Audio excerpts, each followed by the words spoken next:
बार संविधान पढ़ तो लो। अरे देखो तो उस किताब को, खाली फोटो देखते हो क्या? ये सिर्फ नियत की बात है कि नियत और नीति क्या है। तो नियत में खोट है और नीति महिला विरोधी है। यदि ये ऐसा पास हो गया तो आप जो मुझसे उनकी तारीफ सुनना चाह रहे थे वो मैं करते करते रह जाऊं। कांग्रेस पार्टी की पूर्व अध्यक्षा सोनिया गांधी जी ने कहा कि हम इस बिल का समर्थन करते हैं, लेकिन अब आप जैसे मीडिया साथियों का योगदान ये रहेगा कि आप जाइए ग्राम सभाओं में। तो कहीं ना कहीं पुलिस या आपकी जो प्रशासन है वो कहीं ना कहीं चूक हो रही है। नमस्कार, आप देख रहे हैं वोकल टीवी। मैं हूं आपके साथ प्रियांशु कश्यप और आज हमारे साथ मौजूद हैं छत्तीसगढ़ प्रदेश कांग्रेस कमेटी के सदस्य विनय शील जी। विनय जी, सबसे पहले बहुत बहुत स्वागत है आपका। Thank you. चुनावी दौर है, सभी पार्टियां जो है अपने जोरों पर हैं। लगातार जो है आम आदमी पार्टी अपना वो कर रही है, सम्मेलन जो है। बीजेपी लगातार परिवर्तन यात्रा कर रही है। कांग्रेस भी लगातार जो है तैयारियों में जुटी हुई है। इसी बीच जो है सदन में जो है महिला बिल के लिए जो है पूरी सरगर्मियों जो है हावी है। आपकी क्या राय है जो महिला आरक्षण बिल है उस पर? महिला आरक्षण पे मुझे लगता है इस देश में हर किसी की राय एक होगी कि हर कोई उसका समर्थन करेगा। पर महिला आरक्षण बिल में क्या लाया जा रहा है, यदि उस पर बातचीत होगी तो फिर ये बातचीत विस्तार से की जा सकेगी। जी, क्या आपके नजरिए में उस बिल में क्या क्या होना चाहिए?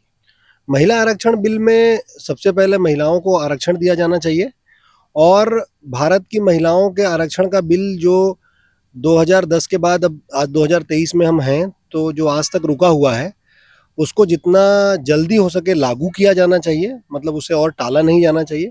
और उस आरक्षण में हर वर्ग की, हर समाज की महिला का प्रतिनिधित्व होना चाहिए, तब जाकर के वो बिल पूरा होता है। यदि इनमें से कोई भी हिस्सा छूट जाएगा, मसलन कि आप महिला आरक्षण बिल लागू करेंगे पर उसको धरातल पर उतरने के लिए अगर हमको इंतजार करना पड़ेगा तो उसका कोई मतलब नहीं होगा। यदि आप महिला आरक्षण बिल में सभी समाज की महिलाओं का प्रतिनिधित्व नहीं सुनिश्चित करेंगे तो उसका कोई मतलब नहीं होगा। और यदि आप बिल बना करके उसमें कुछ ऐसी पेचीदगियां डाल देंगे जिससे वो हकीकत में कभी लागू ही ना हो पाए, तब भी उसका कोई मतलब नहीं होगा। आपके नजरिए से महिलाओं को राजनीति में आना चाहिए, आगे क्या सोचते हैं आप? बिल्कुल आना चाहिए। महिलाओं के राजनीति में आने से आज हमारे देश में जितनी समस्याएं आप महिलाओं से जुड़ी हुई देखते हैं, उन सब में आप देखेंगे कि बहुत तेजी से कमी आएगी। और महिलाओं के जीवन से जुड़े हुए मुद्दे जो आज केवल सम्मान, सुरक्षा और कुछ राशि तक सीमित हैं, वो अपने आप उनके जीवन के व्यापक हिस्से से जुड़े हुए मुद्दों तक चले जाएंगे।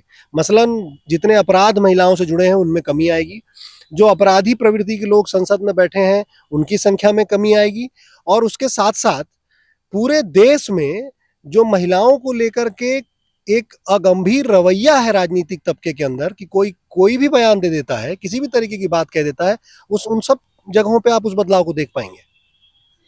विनय जी, मैं एक रिपोर्ट के हिसाब से जो महिलाओं का इन्वॉल्वमेंट है जो वो राजनीति में लगभग 59% बढ़ा है पिछले कुछ दशकों में। लेकिन जो है राज्यों की बात की जाए तो जो सीट हैं, जो विधायक सीटें हैं तमाम, उसमें राज्य में जो है 15% ही जो है महिलाओं की सीटें हैं। उसको लेके किस तरह से देखते हैं आप? क्या छत्तीसगढ़ में भी महिला सीटों को बढ़ाया जाएगा? किस तरीके से है? ये आरक्षण बिल जिस पे आपने बात शुरू की, असल में ये आरक्षण बिल विधानसभा और लोकसभा दोनों के स्तर पे आएगा, क्योंकि ये बिल केंद्र सरकार ही पारित कर सकती है, राज्य सरकार नहीं। तो केंद्र सरकार जब भी महिला आरक्षण पे कोई बिल लाएगी तो वो देश की सभी विधानसभाओं और लोकसभा यानी संसद के दोनों सदनों, लोकसभा और राज्यसभा के लिए आएगा। तभी ये प्रतिनिधित्व बढ़ेगा। छत्तीसगढ़ की बात हो या अन्य किसी राज्य की, ये प्रतिनिधित्व तभी बढ़ाया जा सकेगा। आप बात की जाए छत्तीसगढ़ की, तो छत्तीसगढ़ में जो ऐसा कहा जा रहा है कि जो कांग्रेस जो अपने उम्मीदवार उतारने वाली, जिसका लिस्ट अभी तक जारी नहीं किया गया, उसमें जो है महिलाओं को जो है इस बार मौका देने वाली है। इस पर कुछ पार्टी के स्तर पे टिकट जब डिस्ट्रीब्यूशन होगा तो उसमें किनका कितना प्रतिनिधित्व होगा, किसको कौन सी टिकट मिलेगी, विनिबिलिटी के आधार पे क्या होगा, वो तो पार्टी तय करेगी। पर महिलाओं को उनकी भागीदारी के अनुपात में टिकट मिलनी चाहिए, इससे सबकी सहमति है। मेरा अगला सवाल आपसे ये है, पीछे सवाल में लौटते हैं अपने विषय में, कि जो महिला आरक्षण बिल आज संसद में जो आने वाला है उस पर आपकी क्या प्रतिक्रिया है और क्या कांग्रेस या आपकी पार्टी जो है इसका समर्थन करती है? महिला आरक्षण का मुद्दा, जैसा मैंने पहले ही कहा कि हर समझदार व्यक्ति जिसका न्याय में यकीन होगा, जो बराबरी को समझता है, वो इसका समर्थन करेगा। कांग्रेस पार्टी इसका समर्थन करती है। अभी महिला आरक्षण बिल पर संसद भवन में बहस चल रही है। उस बहस में कांग्रेस पार्टी की पूर्व अध्यक्षा सोनिया गांधी जी ने कहा कि हम इस बिल का समर्थन करते हैं, लेकिन इस बिल के लिए, इस अधिकार के लिए महिलाओं को और कितना इंतजार करना पड़ेगा, ये हमको बताया जाए। आज हम 2023 में जब इस बिल को लेकर के आ रहे हैं, तो इस बिल में ये लिखा हुआ है कि ये बिल तब लागू होगा जब पहले जनगणना होगी, और जनगणना होने के बाद जब डिलिमिटेशन कमेटी बनेगी। और आज भारत की स्थिति ये है कि जो जनगणना 2021 में हो जानी चाहिए थी, मोदी सरकार ने उस जनगणना को कोरोना के नाम पर कराने से रोक रखा है। भारत में जनगणना नहीं हुई। बहरहाल इसी समय पे पूरी दुनिया में अलग अलग देशों में जनगणना हुई है। अब वो जनगणना, आज की बहस को अगर आप संसद की सुनेंगे, तो बीजेपी के एक सांसद कह रहे हैं कि ये तो संविधान के नियम के हिसाब से जनगणना चलेगी। इसका मतलब अगर भारत की जनगणना 2031 में होने जा रही है, और यदि उसके बाद डिलिमिटेशन होगा, तो मान लीजिए कि 2031 में जनगणना शुरू होगी, 2 से 3 साल का उसमें समय लगेगा, आप 2034 में पहुंच गए, और 5 साल डिलिमिटेशन के लिए लगेगा, तो आप पहुंच जाएंगे 2039 में। आज जो महिला आरक्षण बिल भारतीय जनता पार्टी ने लेकर आया है, ये बिल महिला आरक्षण के बहस को, मुद्दे को, मुझे लग रहा है खत्म करने के लिए लाया गया है। क्योंकि आज से 2040 तक महिला आरक्षण का कहीं भारत में लागू होने नहीं जा रहा है। क्योंकि आप कह रहे हो कि भैया डिलिमिटेशन होगा और सेंसस होगा, और ये अब क्या कहेंगे, ये कहेंगे कि डिलिमिटेशन जो है वो संविधान और नियम से बंधा हुआ है, इसलिए हम उसको पहले नहीं कर सकते हैं। इसमें भी एक बात मैं आपके माध्यम से लोगों को बताना चाहता हूँ कि भारत में आज जब चुनाव होते हैं, तो हर राज्य के पास जितनी विधानसभा की सीटें हैं, उसके लिए जनसंख्या लिया जाता है 1972 के सेंसस से। और हर राज्य की सीटों में विधानसभा का दायरा कितना बड़ा होगा, लोकसभा की सीट का दायरा कितना बड़ा होगा, इसके आंकड़े लिए जाते हैं 2001 की जनगणना से। जो डिलिमिटेशन पे रोक लगी थी, जिसको 2026 तक के लिए बढ़ाया गया था, वो जनसंख्या के आधार पे केवल सीटों के बंटवारों को लेकर गए हैं। यदि आप महिला आरक्षण लागू करना चाहते हैं, तो आज जितनी कुल सीटें हैं, उनमें से 33% सीटें महिलाओं के लिए एलोकेट कर दीजिए, और उसमें हर वर्ग की महिला का प्रतिनिधित्व दे दीजिए, महिला आरक्षण लागू हो जाएगा। आप यदि वो भी नहीं करना चाहते हैं, तो जो सेंसस आपने रोक के रखा है, वो सेंसस आप करवा लीजिए, उसके लिए संविधान और कानून की कोई बाधा भी नहीं है। और उस सेंसस के होने के बाद वो जो नए आंकड़े आते हैं, और तब तक 2026 का समय आ जाएगा, उसके हिसाब से डिलिमिटेशन करके तब महिला आरक्षण लागू कर दीजिए। लेकिन आज जो सांसद बीजेपी के जिन्होंने संसद में बयान दिया, उनके बयान से तो ये 2039 तक के लिए मामला टल गया। इसका मतलब ये वुमन रिजर्वेशन बिल नहीं है, ये वुमन रिजर्वेशन रीशेड्यूल बिल है, या तो ये वुमन रिजर्वेशन को बिल्कुल बहस से खत्म कर देने का बिल है। वर्तमान में कांग्रेस इसके समर्थन में है कि विरोध में? वर्तमान में कांग्रेस और देश की तमाम पार्टियां महिला आरक्षण के समर्थन में है। महिला आरक्षण बिल में उसको 2040 तक टाल देने के समर्थन में कोई नहीं है। महिला आरक्षण बिल में बाकी समाज की महिलाओं को प्रतिनिधित्व देने से बच जाने के समर्थन में कोई नहीं है। महिला आरक्षण बिल ला करके महिलाओं के आरक्षण के मुद्दे को ही अगले 2 दशक तक खत्म कर देने के समर्थन में कोई नहीं है। महिला आरक्षण के समर्थन में हर कोई है। आपके जो राहुल गांधी जी हैं, उन्होंने ट्वीट कर कहा था कि ये एक तरह से क्रोनोलॉजी है। आप समझाएंगे किस तरह की क्रोनोलॉजी खेली जा रही है भाजपा के द्वारा? ये क्रोनोलॉजी यदि आप ठीक से समझेंगे, तो ये ऐसा मामला है कि किसी मुद्दे को पहले जनता के सामने लाइए, उस पे बहस करा लीजिए, और उसमें कुछ ऐसे प्रावधान डाल दीजिए जिससे वो मुद्दा अगले लंबे समय के लिए बहस से खत्म हो जाए, वो मुद्दा ही खत्म हो जाए। तो महिला आरक्षण बिल ला करके महिला आरक्षण के मुद्दे को ही खत्म कर देना चाहते हैं। अगर लागू करना चाहते हैं और नियत ठीक है, तो सबसे सिंपल मामला है कि आज जो 545 सीटें हमारे पास संसद में हैं, लोकसभा में और राज्यसभा में जितनी सीटें हैं, और देश भर के तमाम विधानसभाओं में जितनी सीटें हैं, उनका 33% रिजर्व कर दें। किसने रोका है ये काम करने से? और आज तो नरेंद्र मोदी सरकार के पास इसके लिए बहुमत है दोनों सदनों में, उनको बहुमत की भी समस्या नहीं आनी है। ये सिर्फ नियत की बात है कि नियत और नीति क्या है। तो नियत में खोट है और नीति महिला विरोधी है। अब बात करते हैं राज्य के मुद्दे की। राज्य में एक ज्वलंत मुद्दा है जो पीएससी को लेकर, पीएससी घोटाले मामले को लेकर, जिसमें जो है कल 18 जो कैंडिडेट हैं जो चयनित हुए हैं, उनको जो है नोटिस दिया गया, हाईकोर्ट से फटकार भी लगाई गई। हमने वीडियो सुना है तमाम तरीके से। इस पर आपकी क्या प्रतिक्रिया है? क्योंकि मामला कोर्ट में है और कोर्ट कह रही है कि इस पर जो लिस्ट है उसको हम रोक करके इस पे जांच करेंगे, और वो जांच करने के लिए उन्होंने आदेश भी किया है। तो कोर्ट की जो प्रोसीडिंग है उस हिसाब से उनको काम करना चाहिए। जो जितने भी 18 लोगों की सूची आई है जिनके द्वारा कोर्ट को नोटिस दिया गया, उसमें उनका कहना है कि कहीं ना कहीं बड़े व्यापारी या बड़े अधिकारी या बड़े नेता के बेटे या उनसे संबंधित व्यक्तियों को ही जो है नोटिस दिया गया, और वर्तमान में अभी वो अपनी ट्रेनिंग पीरियड में एक तरह से कह सकते हैं। तो कोर्ट से नोटिस दिया गया, इसका क्या प्रभाव उनको पड़ने वाला है? क्या उनकी नौकरी जाएगी या फिर उनको बहाल कर दिया जाए, किस तरीके से? नहीं, अब ये तो कोर्ट के नोटिस का क्या प्रभाव पड़ेगा या कोर्ट जांच में क्या उसको मिलेगा उस पर तय होगा। जो एक महत्वपूर्ण बात है वो ये है कि लोकतंत्र में अगर किसी बात पर सवाल उठता है तो उसका सबसे बेहतर तरीका क्या है कि उस पर जांच हो जाए और उसके जांच से वो बात पता चल जाएगी। मान लीजिए कि कोई व्यक्ति चयनित हुआ और सिर्फ उसके पिताजी बड़े व्यक्ति थे, इसलिए आपने उसके चयन पे सवाल उठा दिया, या कोई चयनित हुआ और उसके पिताजी गरीब आदमी थे इसलिए आपको लगा उसका चयन जायज है। ये कोई तार्किक आधार नहीं है।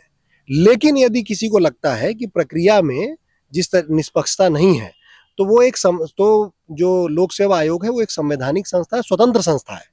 यदि उस पर सवाल उठ रहे हैं और उस पर एक दूसरी न्यायपालिका की संस्था है जो भी स्वतंत्र है, यदि वो उस पर जांच करना चाह रही है तो उनको ये करना चाहिए।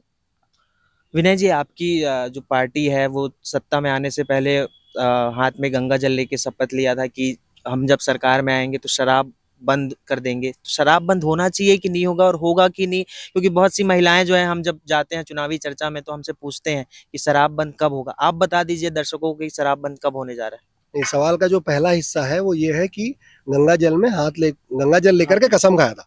कांग्रेस पार्टी ने गंगा जल लेकर के कसम खाया था कि हम धान खरीदी 2500 में करेंगे, और 2500 में कसम खाया था, उसको पूरा किया और आज 2640 रुपए में खरीद रहे हैं और ये बता रहे हैं कि अगली बार जब चुनाव होगा। सर, मेरा सवाल शराबबंदी को मैं लेकर पूरा कर रहा हूँ। पहला हिस्सा गंगा जल वाला था, तो गंगा जल का हिस्सा जो था वो धान खरीदी जुड़ा हुआ। जो दूसरा हिस्सा आपका शराबबंदी को लेकर के है, वो बिल्कुल छत्तीसगढ़ के लिए, उसको अगर आप ठीक से समझेंगे तो छत्तीसगढ़ बाकी प्रदेशों की तुलना में एक अलग तरीके का प्रदेश कैसे है। यहाँ पे आदिवासी समाज रहता है। आदिवासी समाज के रीति रिवाजों में जो शराब का महत्व है, जो जगह है वो बनी हुई है। आप मुझसे पूछ रहे हैं शराबबंदी होनी चाहिए कि नहीं होनी चाहिए। हम कह रहे हैं शराबबंदी होनी चाहिए और हमने उसका एक स्टेप लागू कर दिया। आप पूछिए वो क्या है। वो ये है कि हमने छत्तीसगढ़ में पेशा कानून लागू किया, और पेशा कानून लागू करके उसमें ये बात लिख दी है कि ग्राम सभा के स्तर पर ग्राम सभाएं चाहें तो जिस जिस नशीली पदार्थ को बंद करना चाहते हैं वो बंद कर सकते हैं। और ये अधिकार किससे जुड़ा है? ये अधिकार जुड़ा है आदिवासियों से। अब अगर आप आदिवासी अधिकारों के विरुद्ध जाकर के इस राज्य स्तर पे कोई नियम बना देंगे तो वो 80 ब्लॉक या वो पेशा क्षेत्र या वो अनुसूची 5 के क्षेत्र जो छत्तीसगढ़ में आते हैं, उनसे उन नियमों का टकराव होगा। वो ऐसे भी लागू नहीं हो पाएगा। जहां लागू करना था वहां हम लागू कर चुके हैं और हमने ग्राम सभाओं को अधिकार दे दिया है। अब आप जैसे मीडिया साथियों का योगदान ये रहेगा कि आप जाइए ग्राम सभाओं में, वहां की बैठक को कवर करिए, वहां के लोगों से कहिए कि ग्राम सभा में प्रस्ताव पारित करते जाओ, ग्राम सभा दर बंद करते जाएं। अगर छत्तीसगढ़ एक ऐसा स्टेट होता जहां आदिवासी समाज के लोग नहीं रहते, अगर यहाँ अनुसूची 5 के क्षेत्र नहीं होते, तो आपके सवाल का सीधा जवाब दे पाना संभव था। पर छत्तीसगढ़ वैसा राज्य है नहीं। यहाँ अनुसूची 5 के क्षेत्र हैं। अगर आप नॉर्थ ईस्ट चले जाएंगे, वहाँ अनुसूची 6 के क्षेत्र हैं, वहाँ हिल काउंसिल्स हैं, वहाँ आपके सवाल जो आप चाह रहे हैं कि केंद्रीय स्तर पर एक कानून बने और पूरे छत्तीसगढ़ में लागू हो जाए, ऐसा नहीं हो सकता। तो ये संवैधानिक बाध्यताएं हैं, जिसके तरीके से इसको लागू करने की जो प्रक्रिया है वो ऐसी है। आपने बात की अभी मीडिया की, तो हम लोग जब ग्रामीण क्षेत्रों में जाते हैं, मैं आपको अहिवारा विधानसभा क्षेत्र की बात बता रहा हूँ, ग्राम ढाबा की, जहाँ के गांव में जो है अवैध शराब बिक्री हो रहा है। और उसके बाद जब वहाँ के थानेदार से उस थाने में शिकायत की गई तो उस पर कोई एक्शन नहीं लिया गया। इसका पूरा वीडियो है हमारे पास। उस गांव के लोगों ने हमसे बातचीत की तमाम तरीके से।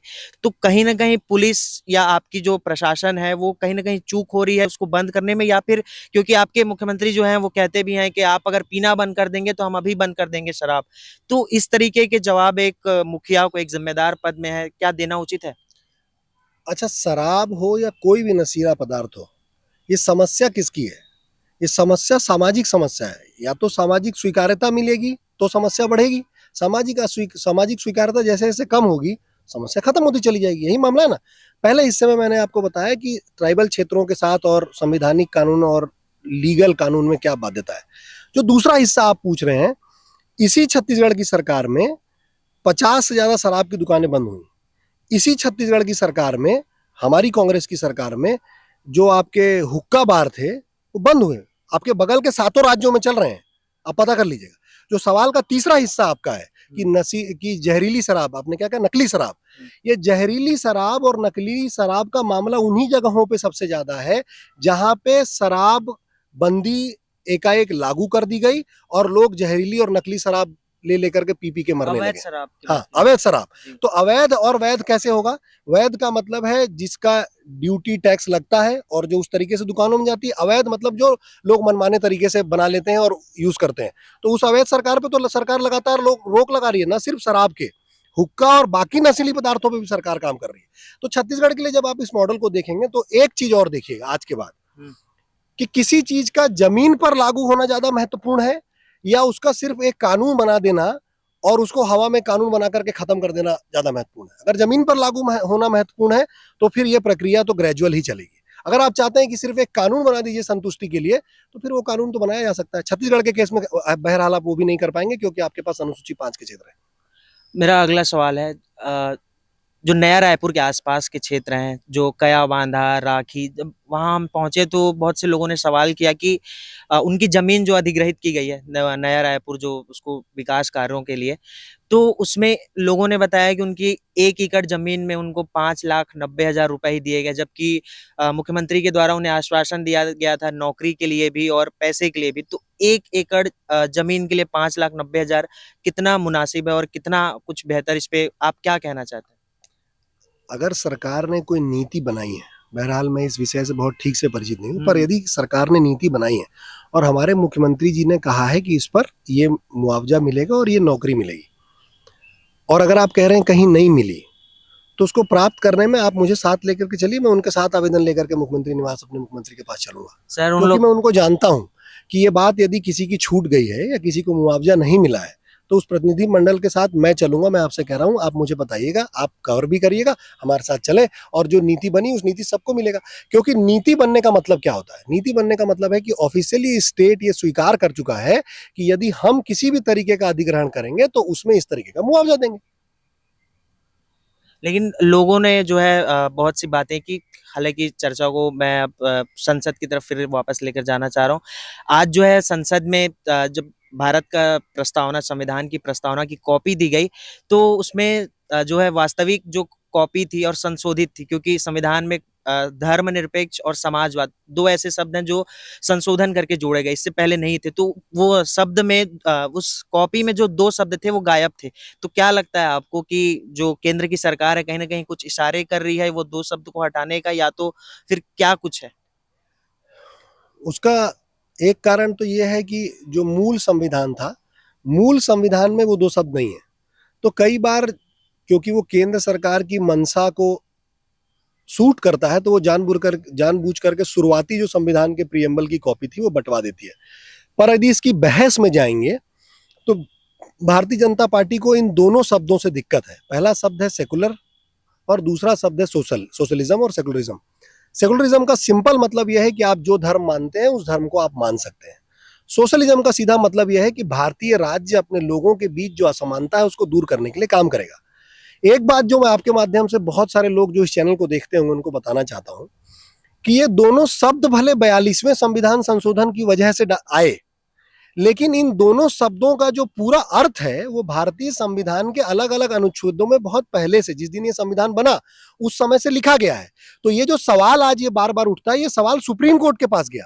तो सुप्रीम कोर्ट के पास जब ये बहस स्वीकार हो गई कि सेकुलरिज्म यानी आर्टिकल 25 से लेकर आर्टिकल 28 जो भारत के लोगों को उनके धर्मों को मानने का अधिकार देता है, वो तो जिस दिन संविधान बना उस दिन से संविधान के अंदर है। फिर आप उसकी हेडिंग में वो शब्द जो लिख रहे हैं वो केवल इतना है कि उसके महत्व को प्रदर्शित कर रहे हैं। जो दूसरा हिस्सा आपने पूछा सोशलिज्म का, कई लोग कहते हैं कि सोशलिज्म का मतलब क्या है? क्या इसका मतलब हम देश में उद्योग खत्म कर देंगे, देश में इंडस्ट्री खत्म कर देंगे? भैया, ये सोशलिज्म का पश्चिम का मतलब नहीं है, इसका भारतीय अर्थ है। उसका भारतीय अर्थ ये है कि भारत में जिस भी स्तर पे असमानता है, राज्य उस स्तर पे हस्तक्षेप करके उस असमानता को दूर करेगा और समानता के लिए प्रयास करेगा। और अगर आप सोशलिज्म को समझना चाहते हैं तो वो सोशलिज्म आपको नेहरू से, गांधी से, सुभाष चंद्र बोस से और भगत सिंह से समझ में आएगा। उसको समझने के लिए आपको पश्चिम में जाने की जरूरत नहीं है। तो ये पूरी बहस ही भाजपा पैदा करती है। पता नहीं किसी ने आज तक इसका जवाब इस तरीके से मुखर होकर क्यों नहीं दिया कि एक बार संविधान पढ़ तो लो। अरे देखो तो उस किताब को, खाली फोटो देखते हो क्या? पढ़ो ना उसको, उसमें लिखा है ये। बाहर शब्द इसलिए लिखा गया क्योंकि वो जो अंदर लिखा है उसके महत्व को स्पष्टता से प्रदर्शित करता है। अच्छा, 9 साल में जो केंद्र की सरकार है उसमें कोई ऐसा काम जो आपको आपको लगा हो कि ये बेहतर है? क्योंकि जो है पक्ष और विपक्ष दोनों का काम है आरोप प्रत्यारोप का, लेकिन कोई तो ऐसा काम होगा केंद्र सरकार का जिसका आपने स्वागत किया हो, आपको आपके जो निजी रूप से जिसको आप बहुत पसंद करते हैं। उसका सबसे बढ़िया काम होता ये महिला आरक्षण बिल। दोनों सदनों में जिस सरकार के पास बहुमत है, ऐतिहासिक रूप से मतलब आप अपने आप को स्थापित कर सकते थे, पर आप वो मौका चूकते जा रहे हैं। अभी 7 घंटे की बहस होनी है और उसके बाद ये बिल पास होगा। ये बिल जिस स्वरूप में आया है, यदि ये ऐसा पास हो गया तो आप जो मुझसे उनकी तारीफ सुनना चाह रहे थे वो मैं करते करते रह जाऊंगा। तो राम मंदिर और कश्मीर पे जो धारा 370 था उस पर जो काम सुप्रीम कोर्ट ने किया, अगर उसकी वाहवाही भी भारतीय जनता पार्टी लेना चाहती है तो फिर ये सवाल भारतीय जनता पार्टी के ऊपर है कि संवैधानिक संस्थाओं के साथ कोई मिलीभगत चल रही है क्या? संवैधानिक संस्थाएं स्वतंत्र काम नहीं कर रही हैं क्या? और अगर कर रही हैं तो उसके क्रेडिट लेने की होड़ क्यों है? फिर ये उनका काम है और संवैधानिक संस्थाएं जो काम करती हैं उनका स्वागत है। हम बिल्कुल सहमत हैं। 15 साल में आपने छत्तीसगढ़ में तो कौशल्या का माता का मंदिर नहीं बनाया, राम वनगमन पथ नहीं बनाया। सुप्रीम कोर्ट के आदेश से जो रामलला का मंदिर बन रहा है उसका क्रेडिट आप लेना चाहते हैं। गजब बात है भाई। आप तय कर लीजिए कि आप कोर्ट को भारत में स्वतंत्र मानते हैं कि नहीं मानते हैं। अगर मानते हैं तो खेल मत कीजिए, नहीं मानते हैं तो स्वीकार कर लीजिए कि आपने सारी संस्थाओं पर दबाव बनाए रखा है। फिर हम लड़ाई लड़ेंगे उसकी लोकतांत्रिक। मेरा आखिरी सवाल आपसे विनय जी, अगली बार इस बार जो है आम आदमी पार्टी और समेत तमाम जो बड़े पार्टियां हैं, अभी 25 तारीख को अखिलेश यादव का भी रायपुर दौरा है। आम आदमी पार्टी भी जो है पूरी जोरों शोरों से लगी हुई है। 3 बार जो है केजरीवाल जी यहाँ आकर चले गए हैं। केजरीवाल जो है कांग्रेस छत्तीसगढ़ में कांग्रेस के खिलाफ चुनाव लड़ रहे हैं, लेकिन इंडिया गठबंधन जो हुआ है 29 पार्टियों का, उसमें गठबंधन में कांग्रेस के साथ शामिल है। तो आप किस तरह से देखते हैं कि इस राज्य में जो है चुनाव लड़ा जा रहा है उस पार्टी के खिलाफ और केंद्र में जो है गठबंधन बनाया गया है? मैं तो इसको लोकतंत्र की खूबसूरती देखता हूं भाई, और ये पार्टियों के अंदर भी है और पार्टियों के मध्य भी है। जो इंडिया गठबंधन है वो लोकसभा चुनाव को लेकर के मोटे तौर पर है, और जो राज्यों की विधानसभाओं का चुनाव हो रहा है वो सब विधानसभाओं के स्तर पर लड़ रहे हैं। ये सवाल जो आप मुझसे पूछ रहे हैं ये यही हो सकता है कि दिल्ली के चुनाव में फिर क्या होगा, आम आदमी पार्टी क्या कांग्रेस के साथ लड़ेगी? आम आदमी पार्टी स्वतंत्र रूप से लड़ेगी, ऐसा वो कह रहे हैं। तो हम छत्तीसगढ़ में स्वतंत्र रूप से लड़ रहे हैं। हर पार्टी को लोकतंत्र में अपने अपने तरीके से ये चुनाव करने का तो अधिकार है ही है। बस हमको ये देखना होता है कि हमारी किन मुद्दों पे सहमति है और किन मुद्दों पे हम स्वतंत्र हैं। तो हमारे साथ आप देख रहे थे छत्तीसगढ़ प्रदेश कांग्रेस कमेटी के सदस्य विनय शील जी। उन्होंने बड़े ही बेबाकी से हमारे सारे सवालों के जवाब दिए। और फिलहाल के लिए इतना ही। देखते रहिए वोकल टीवी। मेरे सहयोगी दीपक साहू के साथ मैं प्रियांशु कश्यप, रायपुर, छत्तीसगढ़।